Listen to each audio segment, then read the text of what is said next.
September 1978. A Boeing 727 is headed for the ground. Easy, baby, easy. Ma, I love you.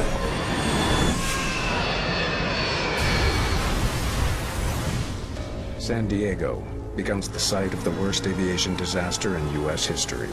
My hair stood up on the back of my head when I learned that this crash had occurred. Oh my word, the accident scene was horrendous. How am I going to put this puzzle together was a real big concern of mine. Evidence leads investigators to a remarkable conclusion. Oh yeah, before we turned downwind, I saw about one. A horrendous accident may have been caused Oh yeah, before we turned downwind, I saw him about 1 o'clock. by a single misheard syllable.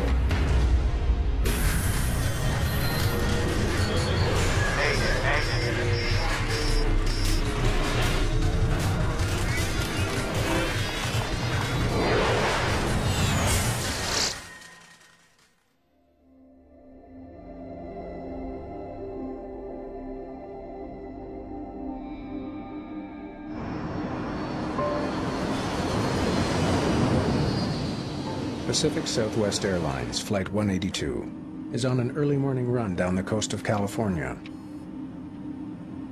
from Sacramento to San Diego. First Officer Bob Fox is at the controls. Approach PSA 182 coming on a 9.5, descending to 7,000. Airport is in sight. A 9-year veteran with PSA, he's on track to becoming a captain. Captain Jim McFerrin has been with the airline for 17 years. Known as a born pilot, he is highly regarded by his colleagues. This is the second flight of the day for both men. PSA 182. Cleared visual approach, runway 27. Thank you, cleared visual approach 27. Among the 128 passengers, there are 30 Pacific Southwest employees. Many are heading back to the company's home base in San Diego. PSA was an excellent airline. They had a super maintenance record, super safety record.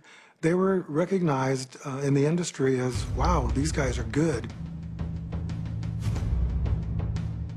Pilots are cautious when arriving at San Diego. Lindbergh Airfield is the busiest single runway airport in North America. San Diego Lindbergh Airport is a challenging place to fly into because of its proximity to downtown and also some of the obstructions around it. There's a very drastic terrain drop. Pilots do it all the time, and some of them don't like to talk about it, but it's a little scary. There was always concern that, wow, someday, you know, there could be a major crash.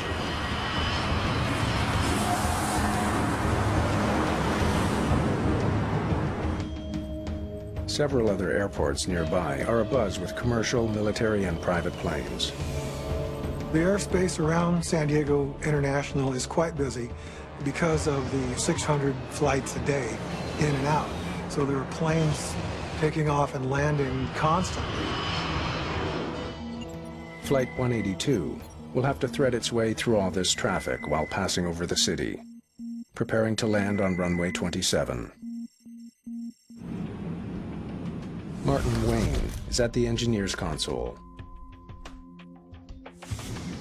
As they approach the airport, he contacts the company's head office. We're out of Los Angeles. San Diego at 0905. PSA 182. Roger. A little late, but thank you. I just called my off report. The guy started laughing.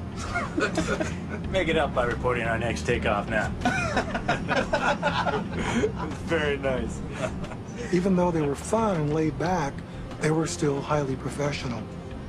The crews were just personable. You felt like they wanted you to be on their airplanes. It was great. Catch our smile was their motto. It was an experience. It was fun.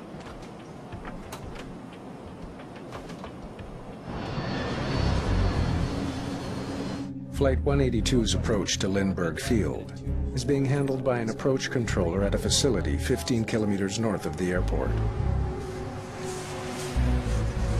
The approach control facility is quite busy, and that's stressful because you're handling so many different airplanes in the same airspace. When the controller spots a Cessna flying ahead of Flight 182, he makes sure that they can see it. PSA 182, traffic's at 12 o'clock. 3 miles out, 1,700. Got it. Traffic in sight. They were issued traffic. They acknowledged sight of the traffic. Okay, sir. Maintain visual separation. Contact Lindbergh Tower. 133.3. Have a nice day. Okay. Visual separation means that the pilot has another aircraft in sight and acknowledges it. Got it. Once the visual approach is accepted by the pilot, he's then responsible for maintaining separation from that traffic. Somewhat like two boats passing, it's the responsibility of the overtaking boat to maintain separation visually. As it approaches the airport, Flight 182 banks left so that it's flying parallel to the runway, ready to turn and land when given permission. I would characterize this as wonderfully routine. There wasn't anything out of the ordinary with this flight. With the plane now less than 8 kilometers from the runway, a controller in the airport's tower takes over to guide the flight in for landing. Lindbergh, PSA 182, downwind. 182, roger. Within the airport traffic area, which is that 5-mile radius, the airplanes coming into the airport to land and take off are controlled by that controller. The tower controller is juggling several planes in addition to the PSA 727. PSA 182, traffic 12 o'clock, 1 mile, a Cessna. Because there's only one runway at Lindbergh, it requires some air traffic control spacing because of the difference in the speeds of the aircraft. PSA 182, cleared to land. 182 is cleared to land. The jets have quite a significantly faster approach speed than the Cessna, so you have to give them more spacing. It's now 9 a.m. Many passengers on Flight 182 are planning to put in a full day's work in San Diego.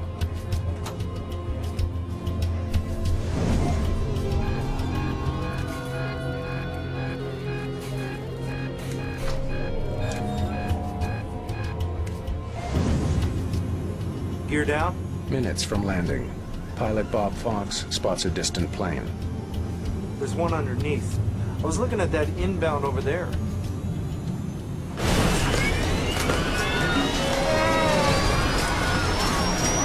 Easy, baby, easy, baby.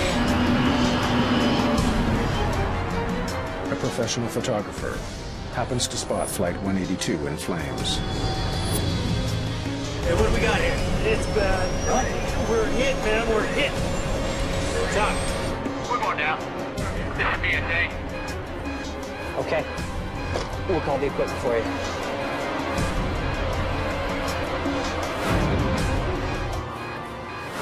The approach controller's radar reveals that the 727 has collided with the Cessna.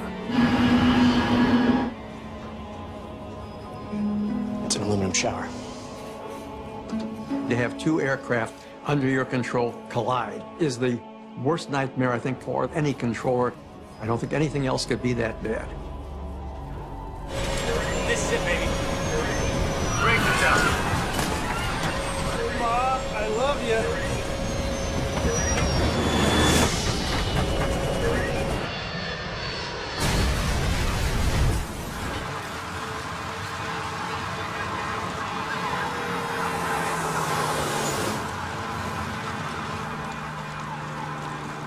All of a sudden, just went right in. Just a burst of flames. It was just incredible.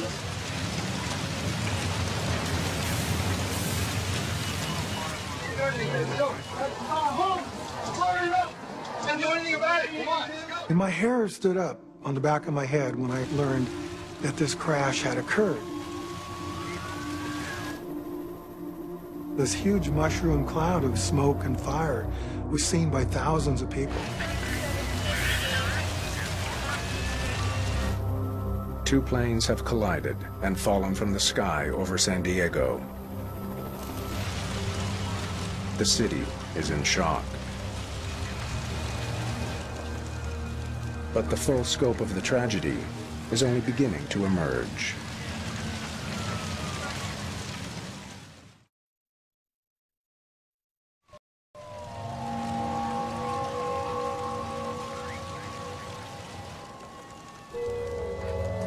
Hundreds of people watched in horror as the two planes collided and crashed into a quiet San Diego residential neighborhood. This is the biggest disaster that's ever happened in San Diego County. One witness reported seeing falling bodies hit a car. 2 bodies were bounced out of the PSA. One hit through the windshield, killed the mother. The other one hit on the side and killed her 4-month-old baby. Police officers covered up the bodies, and that's about all they could do. It's feared that everyone on board the 2 planes is dead. The PSA plane landed at Dwight and Nile Streets. The Cessna landed about 6 blocks away in front of a house near 32nd and Polk.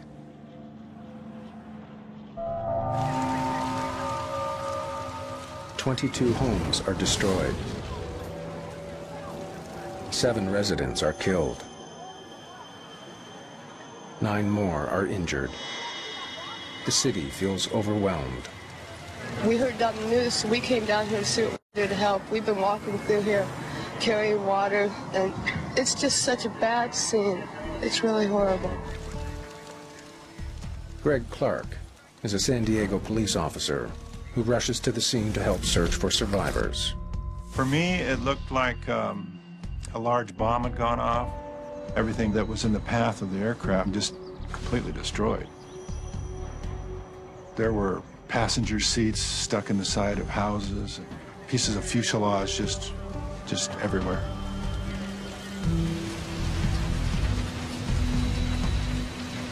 I found nobody that was in one piece. 2 hours after the crash, NTSB investigator Wally Funk arrives from Los Angeles. Since I was the lead investigator for that particular day, I got the call from the FAA duty officer, and he informed me that there had been a mid-air collision in San Diego. Oh my word, the accident scene was horrendous.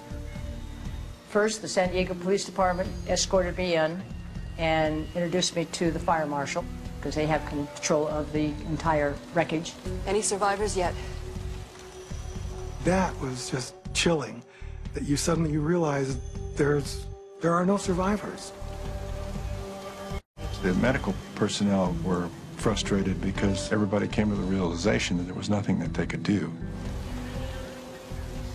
144 people are dead, including the 7 on the ground.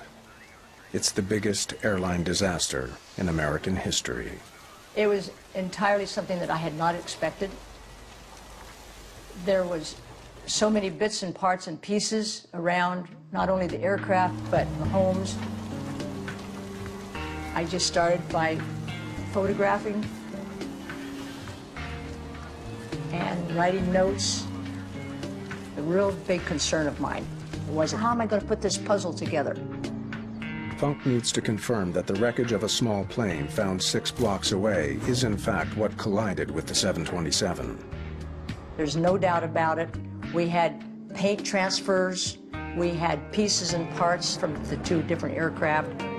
Yes, this was an absolute mid-air collision. There's no doubt about it. But there's a much larger question looming. How could such an accident happen? We had to visualize from a very mangled mess of metal where the 2 came together.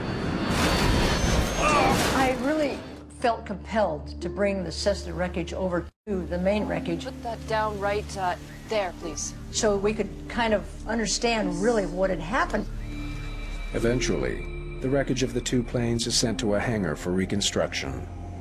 Funk records as many witness interviews as possible, while memories are still fresh.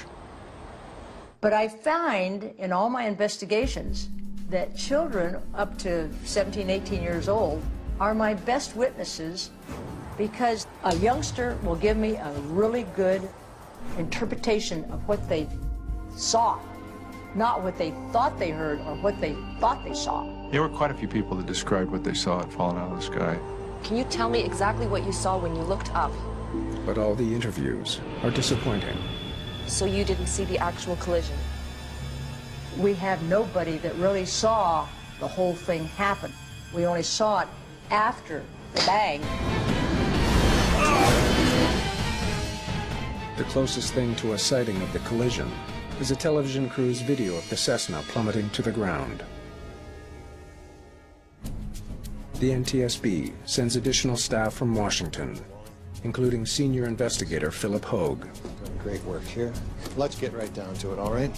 I know that you've done a heck of a lot of research and you've been mainly concentrating on the larger aircraft. But it was great to see the guys when they finally got there. The technical support was wonderful. We kind of divvy up the duties. So I will tackle the Cessna. Needing to know more about the smaller plane, they review its records for the day. The Cessna belonged to a flight training school. A student pilot was having a lesson. We had a flight instructor sitting on the right side, and we had a student pilot learning to get his instrument rating. Investigators learned that the student pilot approached runway 9 twice, practicing landing using only his instruments.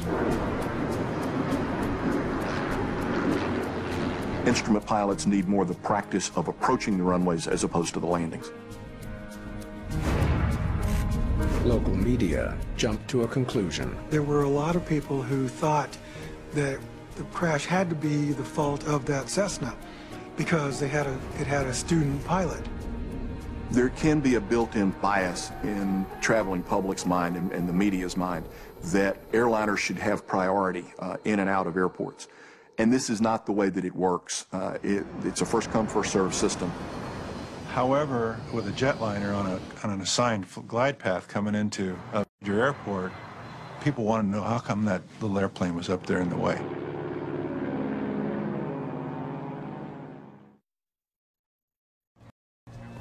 The PSA 182 investigation progresses with the recovery of the black boxes.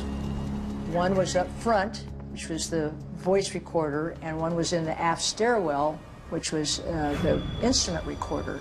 They were flown back to Washington, D.C., figuring out what was said in the cockpit and what the instrument said. Takes a lot of time. In the meantime, investigators interview the first of the two controllers who were guiding the planes. Can you show us the two flight paths? The approach controller remembers the planned routes of the two planes, but he can't be sure what routes they actually flew, because approach radar is not recorded. So the 727 was flying east to do a turnaround and land on runway 27.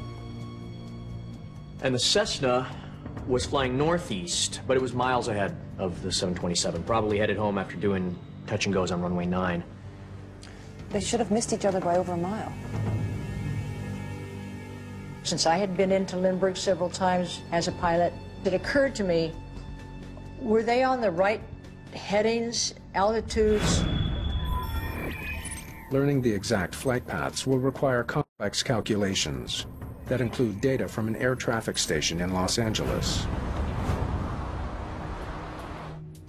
Meanwhile, a transcript of the controller's conversation with both planes reveals the pilots were aware of each other's positions. So, the PSA crew reported seeing the Cessna when they were still 3 miles apart. The planes would have been somewhere around here and here. Got it. Traffic in sight. The Cessna pilot was also made aware of the 727 behind them. Traffic at 6 o'clock. 2 miles eastbound, a PSA jet inbound to Lindbergh out of 3,600 have you in sight. Investigators want to know, if the pilots of both planes knew of each other, why did their aircraft collide? New radar equipment installed just 1 month earlier was designed to prevent exactly this type of incident. The collision alert system was instituted to prevent collisions, to alert controllers the fact that there was an imminent collision between two aircraft. Didn't you get any warning? We did. We ignored it. Well, when the alert sounded, I mentioned it to my supervisor.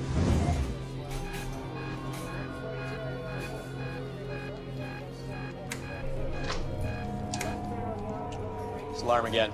I talked to both planes. PSA 182 has confirmed a visual sighting of the Cessna.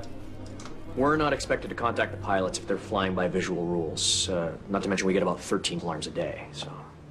He went to his advisor and told him what he had, but since they had had so many false ones, they really just kind of disregarded it.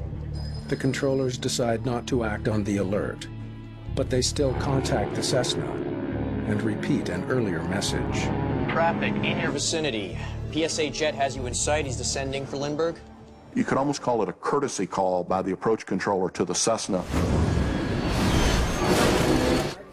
But at that exact moment, the planes collide.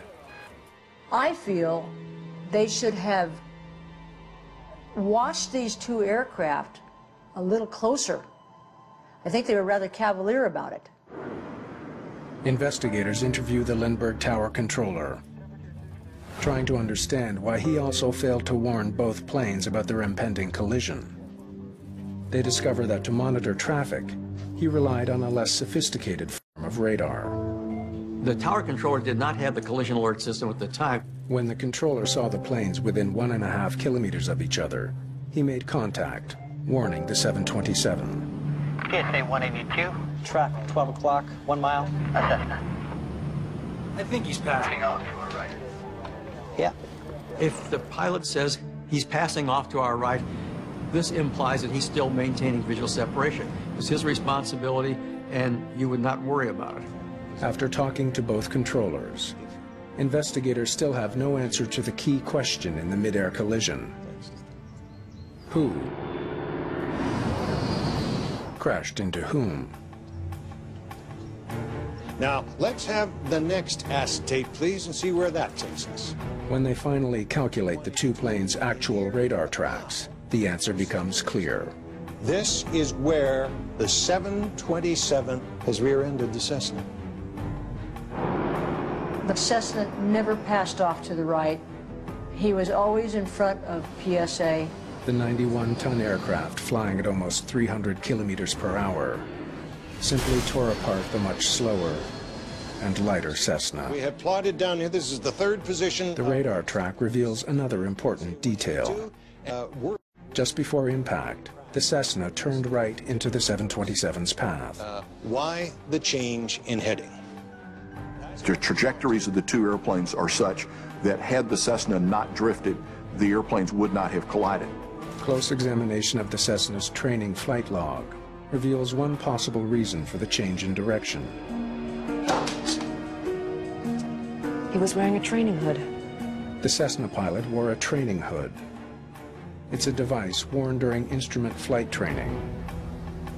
A pilot undergoing training for an instrument rating must learn to fly with exclusive reference to the instruments. So on good weather days, there has to be some means to block the natural horizon, the outside.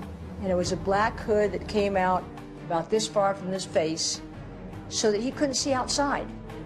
Fonk wonders if the hood could have caused him to go off course at the worst possible time. The Cessna was told to stay on a 70-degree heading. 711 Golf, San Diego departure. Fly heading 070. Pilots are taught to scan their instruments to maintain their heading. On occasion, you'll see headings that will drift because a learning pilot doesn't have the heading in that scan fast enough. But even if the hood did play a role in causing the Cessna to drift, but it does not explain why the PSA crew couldn't see the Cessna. Got it. Traffic in sight. how did the veteran crew of a 727 lose sight of a plane flying directly in front of it?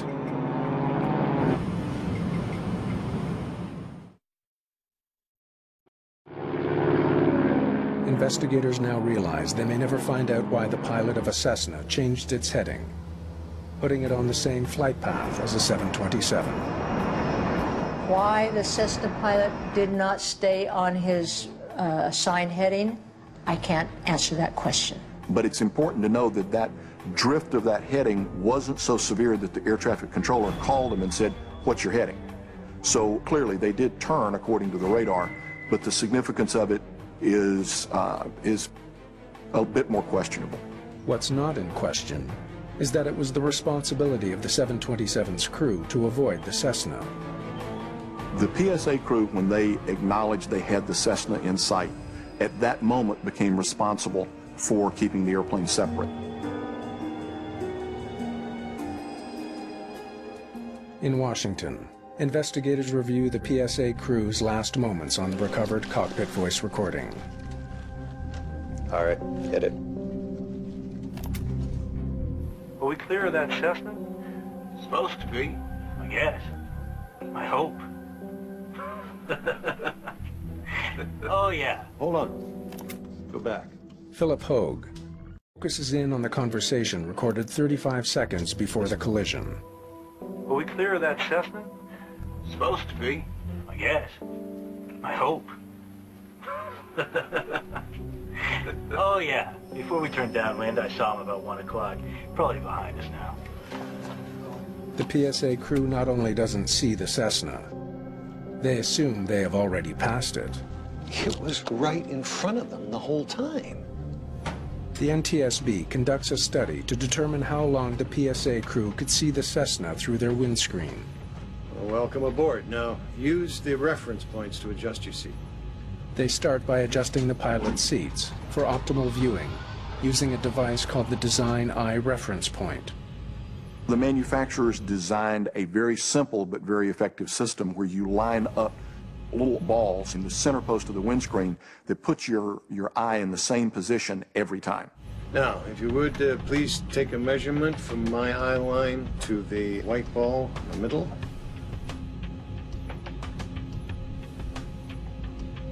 Okay, now from the eyeball to the floor, please.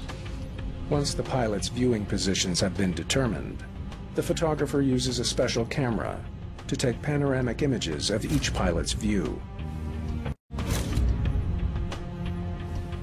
Okay, let's have a look at what the pilots can see. Would you put up the view? He starts with the captain's view. Radar tracks provide the Cessna's heading, pitch, and bank angle. They plot this data on top of the photographs in 10-second intervals. Let's see what the co-pilot can see, please. What they find is surprising. A longer than expected time period in which the PSA crew could see the Cessna.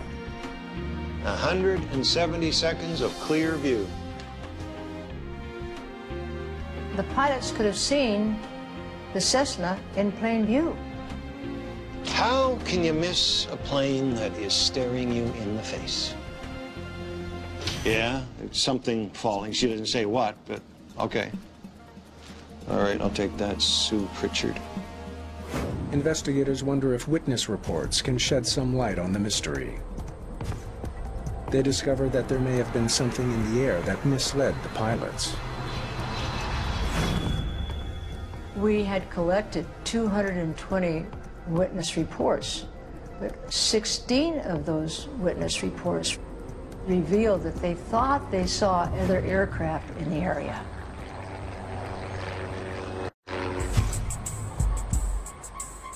Air traffic controllers don't remember a third plane flying nearby, but many small planes don't carry a transponder, the device needed to identify them. Had they not had a transponder, the third airplane may not have been visible to the radar in the San Diego approach facility. Investigators study the cockpit recordings more closely, searching for clues about a third plane. Oh, yeah. Before we turned downwind, I saw him about 1 o'clock. Probably behind us now. 35 seconds before the crash, the crew assumed the Cessna was safely out of the way. But the captain's 1 o'clock reference seems odd. The flight paths of the two planes show that the Cessna was never in that position. The Cessna was at their 11 o'clock. So, what plane were they looking at? The fact that it was at 1 o'clock instead of 11 o'clock indicates that there's a possibility that he saw another aircraft. It may have been quite some distance away, but he saw another aircraft. Then, another clue about a possible third plane. There's one underneath. I was looking at that inbound over there. The plane he spots is flying inbound. That means it's flying in the opposite direction of the Cessna that was hit. It does open and add further credibility to the possibility that they saw a different airplane. But what plane exactly may never be known, even after factoring in the 16 reported sightings of other aircraft. The team concluded that the 16 witnesses could not really put an aircraft in that particular area at that particular time. Investigators are at an impasse. Their visibility study tells them that the Cessna was technically visible for 170 seconds, nearly 3 full minutes. So why did the crew of the 727 lose sight of it? They go back to the cockpit recording. 3 miles just north of the field, northeast bound. Cessna 172 claiming VFR Okay, stop at tape. 1,400. 135 seconds to impact. This is when the controller first mentioned Cessna. Okay, roll tape again. PSA 182. 2 minutes before the collision, the crew hears the Cessna's position being described, but they haven't spotted it yet. The silhouette of the Cessna would have been difficult as they were approximately the same altitude. They're going in the same direction, so that one of the things that the human eye picks up is movement. And for a good part of the time, this is not moving in the windscreen. San Diego Ops were number 2 because we try harder. The Cessna has now been visible for nearly 80 seconds out their window, but the crew has failed to see it. 90 seconds to impact.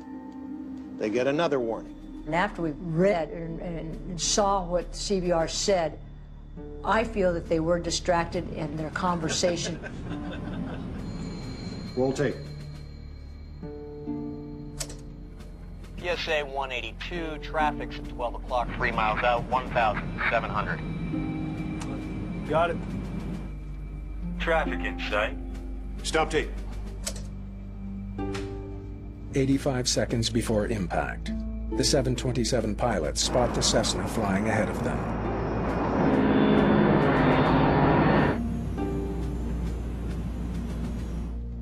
The crew is then instructed to use visual flight rules and contact the Lindbergh Tower. Okay, sir. Maintain visual separation. Contact Lindbergh Tower. 133.3. Have a nice day. Okay. They saw it 1 second, and then they didn't see it another second. Or was the conversation such that they looked away and missed it? The crew must now keep the Cessna in view while performing other tasks. The captain contacts the tower controller and prepares for landing. Lindbergh, PSA 182, downwind.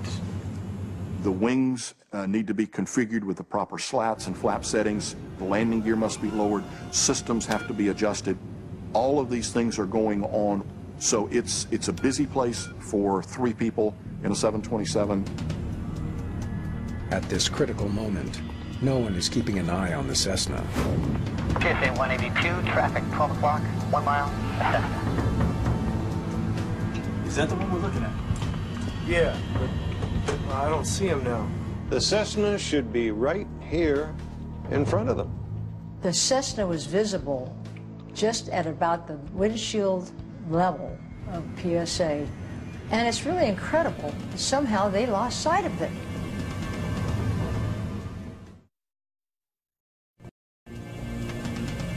Okay.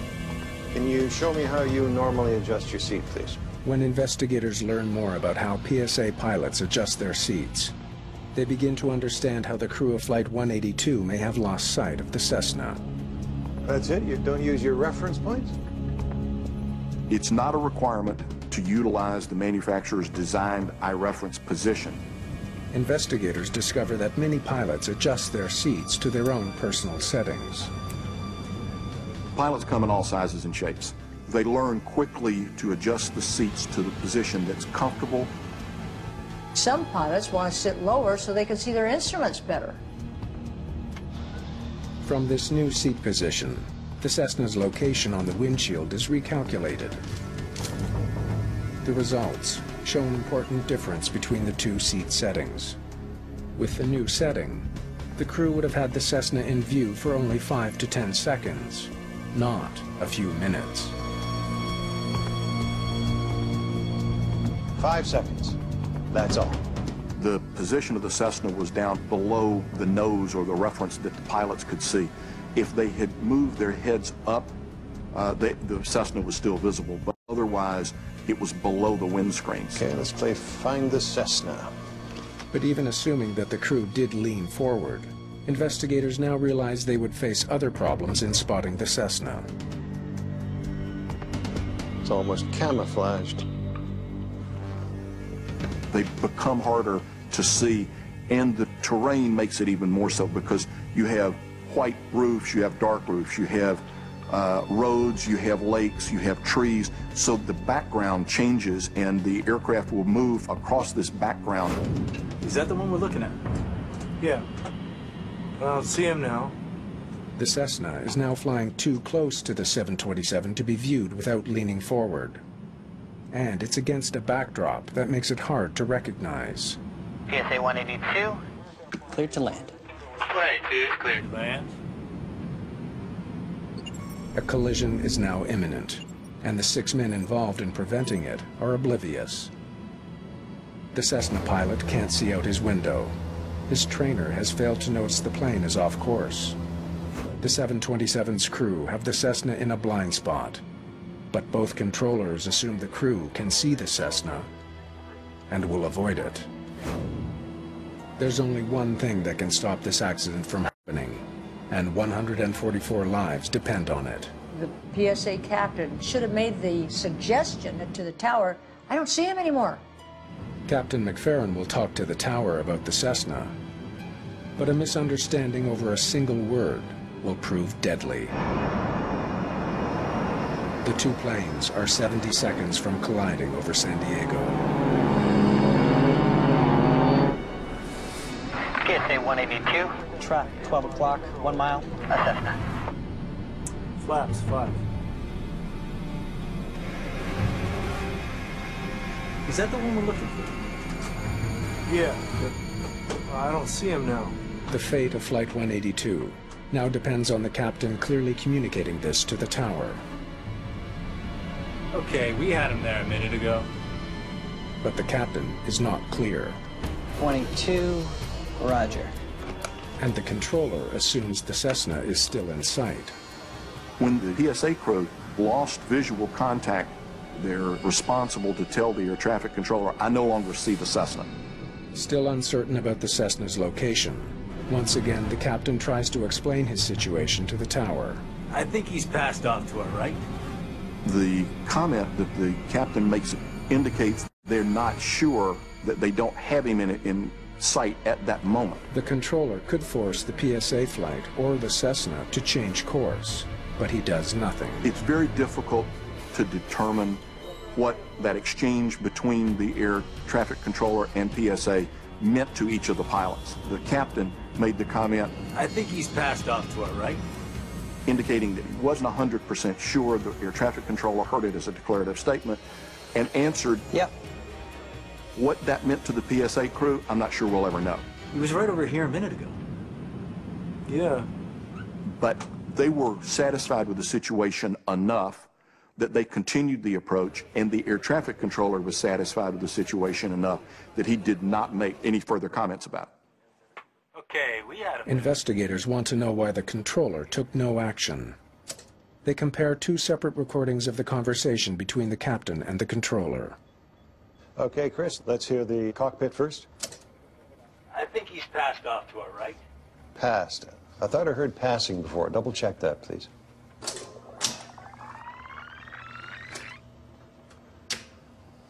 I think he's passed off to our right. You're still saying pass. Let's compare it with the tower, because I think I heard passing. They make a startling discovery. He's passing off to our right. Passing. I was right. It does sound like passing. Due to radio static, the controller heard the word passing, not passed. The difference may have sealed the fate of Flight 182. Passing? Big difference.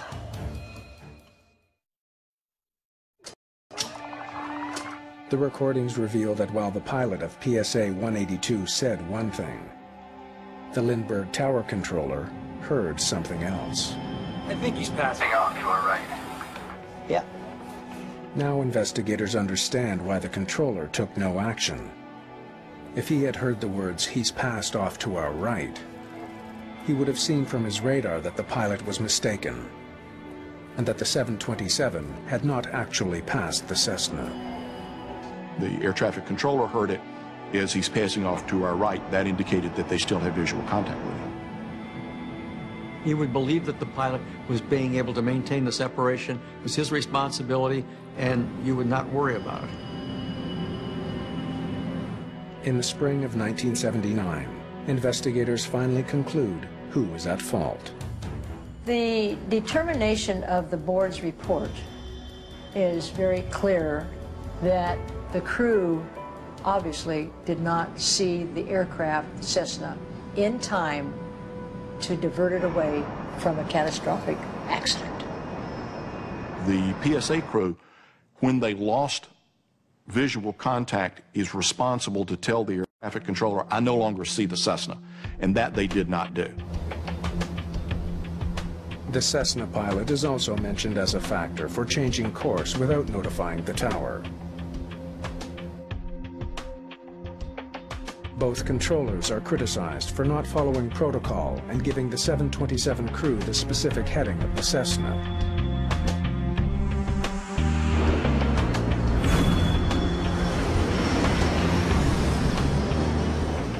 Thinking back to that day, there's just a tremendous sadness that comes to mind. You know that accidents happen, but you think this was an accident that could have been prevented, but it wasn't.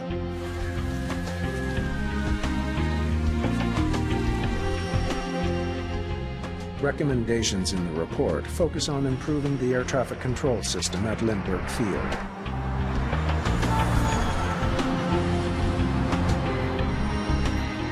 They changed procedures after this. They put in a terminal control area, and there was a great deal of restriction on what kind of traffic could go through and at what altitudes. So a great many different restrictions to make it a safer operation were put into place at Lindbergh after this accident. We're out of Los Angeles. San Diego at 0905. PSA 182. Roger. I just told my offer board. The guy started laughing.